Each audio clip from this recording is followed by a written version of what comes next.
Menatap musim 2025 dengan segudang beban ekspektasi dan hype dari tifosi yang besar, Ferrari nampaknya belum menunjukkan kalau mereka bisa memenuhi harapan dari jutaan penggemarnya. Mobil SF25 tampil kurang meyakinkan sepanjang tes pramusim di Bahrain dan menyimpan sejuta pertanyaan seputar seberapa besar potensi yang benar-benar disimpan dari mobil terbaru Ferrari tersebut. Meskipun dari perolehan waktu, duo Ferrari menempati posisi 3 besar, tapi sekali lagi apalah artinya catatan waktu yang kencang di pramusim, karena itu tidak menggambarkan kondisi yang sebenarnya. Catatan waktu Lewis Hamilton dan Charles Leclerc dibuat pada hari kedua ketika Ferrari memang fokus untuk mencari limitasi dari SF25. Namun ketika Ferrari mencoba melakukan eksperimen-eksperimen dan uji coba simulasi long run, mulai terlihat sejumlah kelemahan yang membuat tifosi cukup ragu dengan potensi di mobil 2025. Ferrari punya banyak pekerjaan rumah yang harus diselesaikan sebelum mengaspal pada ronde pembuka di GP Australia pekan depan. Secara garis besar, mobil SF25 memang menunjukkan beberapa tanda positif seperti karakteristiknya yang lebih lincah di tikungan cepat dan grip ban depan yang lebih sensitif, membuat Leclerc serta Hamilton cukup dimanjakan ketika di tikungan. Hamilton bahkan melabeli debut pramusimnya bersama Ferrari sebagai perasaan positif yang sudah lama tidak ia rasakan. Dari aspek fundamental, Ferrari sudah bisa memelihara beberapa hal yang menjadi kekuatan mereka di musim lalu dan menambahkan sedikit bumbu untuk memaksimalkan performanya, terutama di tikungan cepat untuk bisa bersaing dengan McLaren. Kecepatan kualifikasi yang hilang di mobil sebelumnya sepertinya akan kembali lagi di mobil 2025 dengan perolehan waktu yang ditunjukkan di pramusim. Tapi masalahnya, seperti yang kami mention di video analisis SF25, pendekatan yang diambil Ferrari musim ini sangatlah beresiko, karena di akhir penerapan regulasi ground effect, mereka beralih dari suspensi depan push rod ke pull rod. Desain pull rod memang memiliki keuntungan seperti optimalisasi aerodinamika dari konfigurasi kaki-kakinya, lalu center of gravity yang lebih baik, sampai settingan yang lebih berorientasikan pada performa serta manajemen ban. Namun di balik sisi positifnya, Ferrari harus mencari dulu settingan yang tepat untuk suspensi pull rod itu seperti apa. Dan karena ini adalah pertama kalinya Ferrari kembali memakai pull rod setelah 1 dekade lamanya, otomatis mereka seperti belajar lagi dari nol untuk memahami seperti apa karakternya. Oleh karena itu bisa dibilang semua permasalahan yang dialami Ferrari selama tes pramusim, hulu penyebabnya adalah pada persoalan optimalisasi settingan suspensi depan. Setidaknya ada 2 aspek yang cukup membuat Ferrari harus dipaksa realistis dalam menatap musim 2025. Pertama adalah masalah pada tikungan lambat, yang nampaknya ada sedikit limitasi yang membuat SF25 tidak sepowerful mobil musim lalu. Memang secara overall performa, mereka masih cukup kompetitif dan bahkan masih menjadi mobil dengan sensitivitas grip ban depan paling oke ketika berbelok di tikungan lambat, seperti di tikungan 8 dan 10.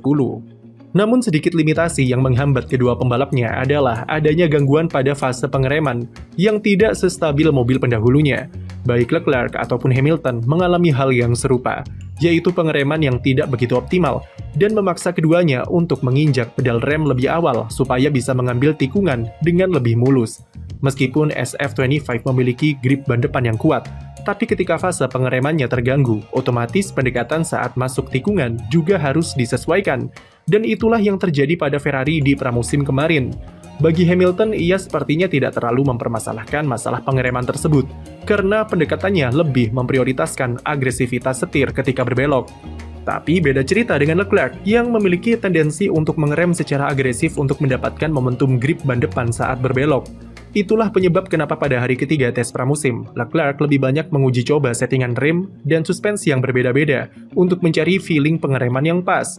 Ada beberapa pihak yang menyebut kalau kurangnya daya cengkram rem lebih karena suhu udara yang dingin di Bahrain selama 2 hari pertama. Namun ketika masuk di hari ketiga, masalah tersebut nampaknya masih melanda Leclerc ataupun Hamilton. Layout suspensi depan pull rod dituding menjadi penyebab utama kenapa Ferrari alami masalah di pengereman tersebut.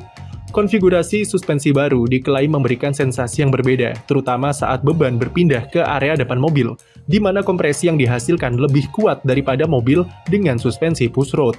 Kompresi tersebut akhirnya berujung ke karakteristik mobil yang tidak stabil ketika pembalap menginjak rem sebelum berbelok.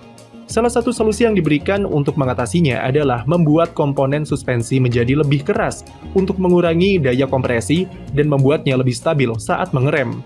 Tapi efeknya adalah itu akan mempengaruhi keseimbangan mobil secara overall, terutama dampaknya ke performa di tikungan medium serta cepat. Di hari ketiga pramusim, Ferrari mencoba settingan suspensi yang lebih ekstrim untuk melihat apakah masalah pengereman itu hilang atau tidak.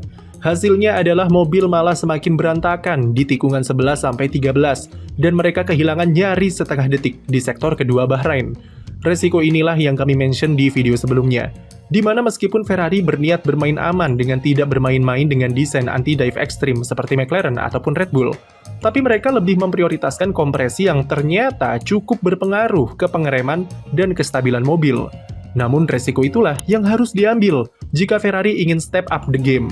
Karena terbukti di McLaren serta Red Bull, kalau desain full road lebih menguntungkan dengan prestasi yang mereka raih. Tapi untuk sekarang Ferrari harus bekerja keras untuk mencari settingan yang tepat dan menemukan konfigurasi yang pas, supaya mobilnya bisa perform. Selain suspensi, pemakaian sayap belakang konfigurasi medium dan low downforce disebut memberikan impresi yang kurang bagus bagi Charles Leclerc, yang membuat mobilnya sedikit alami understeer di pertengahan sektor kedua. Itu juga yang menyebabkan Ferrari secara rata-rata lebih cepat di trek lurus daripada keempat tim besar lainnya, meskipun alami clipping, karena mesinnya tidak full power. Selain dari aspek pengereman, ketidakstabilan mobil yang diakibatkan dari suspensi tadi juga berdampak pada long run yang terganggu selama pramusim. Selama 3 hari, Ferrari tidak bisa menyaingi long run yang dicatatkan oleh McLaren dan Mercedes, serta bahkan Red Bull. Ferrari lebih fokus ke eksperimen setup untuk adaptasi dengan suspensi full road, dan tidak banyak melakukan simulasi long run. Ada anggapan yang mengatakan kalau kacaunya long run Ferrari adalah karena mereka memasang setup khusus single lap atau setup kualifikasi dalam rangka mencari limitasi mobil. Jadi setidaknya itu menimbulkan faktor keraguan terhadap seperti apa setup yang akan dipilih ketika di Australia nanti. Namun yang jelas, sedikitnya data yang didapat bisa jadi bakal berpengaruh terhadap pilihan settingan mobil yang sejak awal diuji coba dengan setup yang agresif. Masih banyak pertanyaan yang timbul dari seberapa kuat Ferrari ketika long run, terutama ketika suhunya lebih panas ataupun ketika karakter sirkuitnya berbeda daripada Bahrain. Terutama dari pilihan sayap belakang yang memakai konfigurasi medium serta low downforce dan prioritaskan efisiensi aero yang tidak sebesar sayap belakang yang dipakai McLaren ataupun Mercedes. Tapi dari data awal, secara realistis, Ferrari tidak semeyakinkan musim lalu. Satu hal positif yang bisa didapat dari pramusim adalah SF25 bukanlah mobil lambat, dan dia cukup patuh terhadap pendekatan Lewis Hamilton serta Charles Leclerc ketika menikung. Namun potensi dari mobilnya terhambat oleh settingan suspensi yang belum optimal, dan Ferrari akan membutuhkan waktu yang entah sampai berapa lama untuk bisa menemukan settingan yang tepat. Agak mustahil bagi Ferrari untuk langsung memberikan desain ekstrim seperti anti-dive di McLaren atau Red Bull, karena bisa saja gagal total seperti Mercedes di awal musim lalu.